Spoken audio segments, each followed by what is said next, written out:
मदरसे बंद करने व शिक्षा विभाग से मान्यता को लेकर लंढौरा में की गई बैठक। आपको बता दें, जिला हरिद्वार के लंढौरा में मुफ्ती रियासत की अध्यक्षता में एक बैठक का आयोजन किया गया, जिसमें हरिद्वार जिले के सभी मदरसे के जिम्मेदारों को बुलाया गया।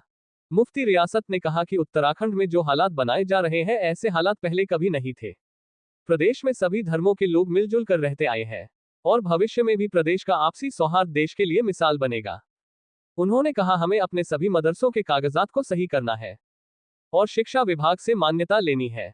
मुफ्ती रियासत ने कहा कि प्रदेश के सांप्रदायिक सौहार्द को बिगड़ने न देना हम सब की सामूहिक जिम्मेदारी है।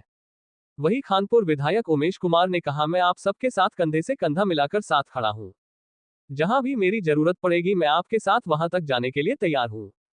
अन्य वक्ताओं ने कहा कि जिस प्रकार प्रदेश सरकार मदरसों और मस्जिदों पर असंवैधानिक रूप से कार्यवाही कर रही है, वह सहन करने योग्य नहीं है, परंतु फिर भी मुस्लिम समाज ने प्रदेश की शांति व्यवस्था बनाए रखने के लिए हर संभव प्रयास किया है। परंतु यदि प्रदेश सरकार अपनी मनमानी कार्यवाही पर अंकुश नहीं लगाती तो हम सब अपने संवैधानिक अधिकारों का उपयोग करते हुए सड़क से लेकर संसद तक और संसद से लेकर न्यायालय तक लड़ाई जारी रखेगा। इस अवसर पर मौलाना हारून साहब, मास्टर अहसान साहब, मौलाना नवाब, मौलाना नसीम, मुफ्ती मासूम, मुजस्सिम, मौलाना असद और हरिद्वार मदरसे के सभी जिम्मेदार हजरात शरीक हुए। दिनों से सूबे में, उत्तराखंड में मदारिस इस्लामिया को सीज करने की कार्रवाई जारी है। जिन मदारिस के पास शिक्षा बोर्ड की, मदरसा बोर्ड की मान्यता नहीं है या कागजात में कोई और खामी कमी है, तो उन मदारिस को बंद किया गया है और कुछ के लिए कार्रवाई जारी है, कुछ के लिए अंदेशा है। तो ज़िला अधिकारी महोदय से हम लोग मिले थे और हमने उनसे दरख्वास्त की थी कि बग़ैर नोटिस के किसी मदरसे को सीज ना किया जाए, और जिस मदरसे को सीज किया जा रहा है तो हमारा सरकारी अमला उन्हें तहरीर में लिख कर दे किस आधार पर वो मदरसे को सीज कर रहे हैं। तो डीएम साहब ने ये यकीन दहानी कराई थी कि इंशाअल्लाह तो मैं कह रहा हूँ, बाकी यह है कि उन्होंने कहा कि आइंदा नोटिस भी दिया जाएगा और जो मदरसा सीज करने की कार्रवाई होगी उसकी तहरीर भी दी जाएगी। इस पर अमल भी शुरू हो गया है। अब मदारिस के पास नोटिस आने शुरू हुए हैं। ये मीटिंग इसलिए थी कि हम नोटिस का जवाब कैसे दें और जो मदरसे सीज हो गए उनको खुलवाने की कार्रवाई कैसे करें। इस मशवरे के लिए हमने इन लोगों को बुलाया था, इसी वास्ते सब लोग जमा हुए थे, उसी के लिए मशवरा और लाइहे अमल तैयार किया गया है।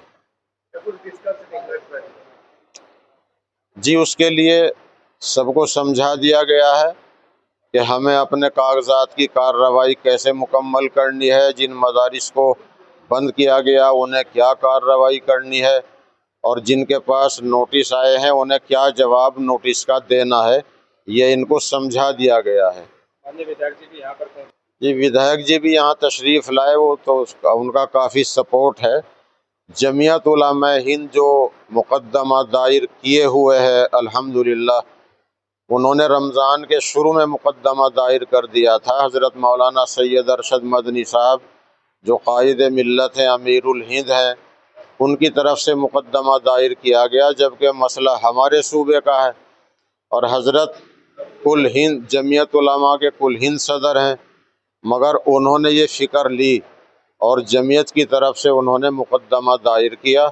हमारे विधायक जी ने भी अपने ताल्लुकात की बुनियाद पर भारत के बहुत बड़े वकील, राज्यसभा के मेंबर कपिल सिब्बल जी से राब्ता किया है और उनको भी जमीयत के साथ खड़ा करने का काम किया है।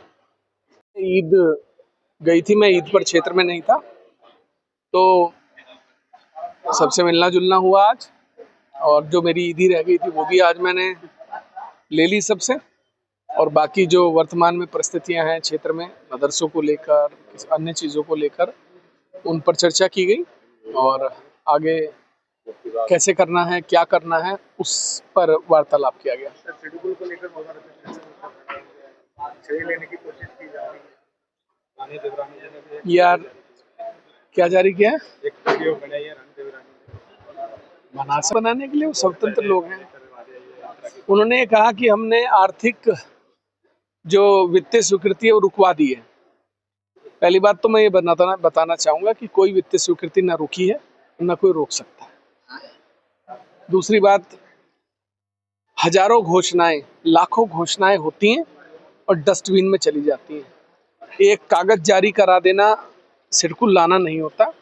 चकबंदी, चकों का बदलना, वित्तीय स्वीकृतियां, डीपीआर बनाने के लिए फंड जारी कराना, बैठ के कराना, सिडकुल की बैठ के कराना, राजस्व की बैठ के कराना, जो रेवेन्यू के विवाद है उनको सुलझाना, मुख्य मार्ग से जोड़ने के रास्ते के लिए चकबंदी कराना, डीपीआर के लिए पेयजल को पैसे दिलवाना, डीपीआर बनवाना, डीपीआर बनने के बाद एस्टीमेट सबमिट करवाना, चीफ सेक्रेटरी की बैठक कराना, मुख्यमंत्री से उसके ऊपर स्वीकृति दिलवाना, फिर केंद्र सरकार से स्वीकृति दिलवाना और अंत में जाकर पैसे जारी कराना, लाना होता है। बोलने से कुछ नहीं होता कि आप जबान चला दें 1 मिनट में। किसने किया? माननीय मुख्यमंत्री जी का पूरा सहयोग रहा, केंद्र सरकार का सहयोग रहा, तब जाकर ये सिडकुल आया। ये हवा में नहीं आया। एक कागज जारी करा देने से, घोषणा कर देने से किसी चीज की स्थापना नहीं हो जाती। चलिए मैं बोल देता हूँ, मैं एक पत्र में जारी करा देता हूँ कि साहब मैं यहाँ पे 1000 फैक्ट्रियां लेके आऊंगा, आ जाएंगी? लानी पड़ेंगी, प्रयास करने पड़ेंगे, मेहनत करनी पड़ेगी। तो ये झूठा श्रेय लेने का प्रयास जो भी कर रहा है करता रहे, मुझे फर्क नहीं पड़ता। कानपुर की जनता का सिडकुल है, कानपुर की जनता को समर्पित है, कानपुर के लोगों को समर्पित है, कानपुर के लोगों को इसका श्रेय जाता है। और मुझे श्रेय चाहिए भी नहीं, आपको चाहिए आप लो, मुझे फर्क नहीं पड़ता। मैं अपने बच्चों के लिए सिडकुल लेके आया था, उनके लिए आ गया, उनके लिए आगे फैक्ट्रियां भी लाई जाएंगी और उनको नौकरियां भी दिलवाई जाएंगी। गैर संवैधानिक नोटिस मदरसों को मिल रहे हैं, उस पर हम लोगों को क्या जवाब देना है, उसके बाबत ये मीटिंग थी।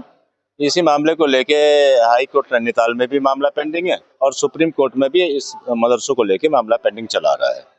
कोशिश करेंगे कि जो गैर संवैधानिक नोटिस है उनका हम यहाँ जवाब दाखिल करेंगे और ये सभी नोटिस जो है हम हाई कोर्ट में और सुप्रीम कोर्ट में लगा के कोई जल्दी से जल्दी इन सभी नोटिसों को हम निरस्त कराने की कार्रवाई करेंगे। जो हम लोगों ने ट्यूशन के रूप में जो सेंटर बनाए हुए हैं अपनी धार्मिक शिक्षा के लिए, उन सेंटरों को भी, ट्यूशन के सेंटरों को भी सरकार ने, जिला प्रशासन ने जो है मदरसे मानते हुए नोटिस दिए हैं।